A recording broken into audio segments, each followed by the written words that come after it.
একদিন এক ছেলে তার বাবার কাছে গিয়ে একটা প্রশ্ন করলো, বাবা, আমাদের জীবনের মূল্য কি?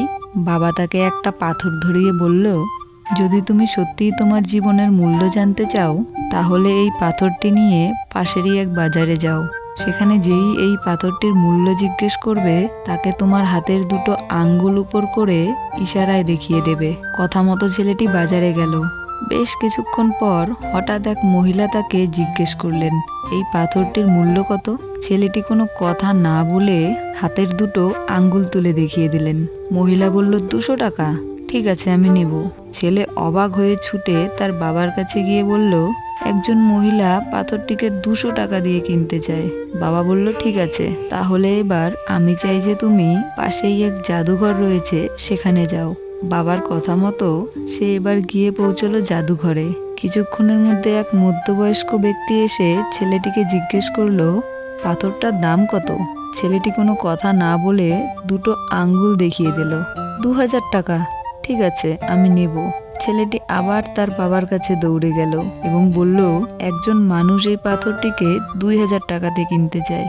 বাবা বললেন, ঠিক আছে, শেষবারের মতো তুমি এবার একটা পাথরের দোকানে যাও। ছেলেও দৌড়ে একটা দামি পাথরের দোকানে গেল। দোকানে প্রবেশ করতেই দেখতে পেল একজন বৃদ্ধকে, এবং বৃদ্ধটি দেখলো ছেলেটির হাতে সেই পাথরটি রয়েছে। সে তাড়াতাড়ি করে ছেলেটির কাছে গিয়ে বলতে লাগলো, চমৎকার, এই পাথরটিকে আমি সারা জীবন খুঁজেছি। বলো বলো তুমি এর বদলে কি চাও? ছেলেটি অবাক হয়ে দুটো আঙ্গুল তুলে দেখিয়ে দিল। 2 লক্ষ টাকা। ঠিক আছে, আমি কিনবো।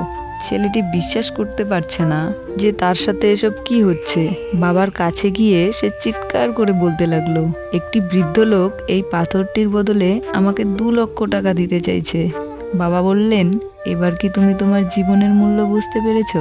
জীবনে কোথায় তুমি নিজের জায়গা করেছো, সেই জায়গাটাই তোমার জীবনের মূল্য নির্ধারণ করবে। তুমি যদি চাও, তাহলে তোমার মূল্য সারা জীবন 200 টাকাই থেকে যাবে। আবার তোমারই হাতে রয়েছে যে নিজের মূল্য তুমি 2 লক্ষেরও বেশি করতে পারবে। কিছু সংখ্যক মানুষ আছে যারা সব সময় তোমাকে ভালোবাসবে। তাদের জন্য তুমিই তাদের সব, তুমি 2 লক্ষেরও বেশি। আবার কিছু সংখ্যক মানুষ আছে যাদেরকে তুমি তোমার সব দিলেও সেখানে তোমার মূল্য কেবল 200 টাকার।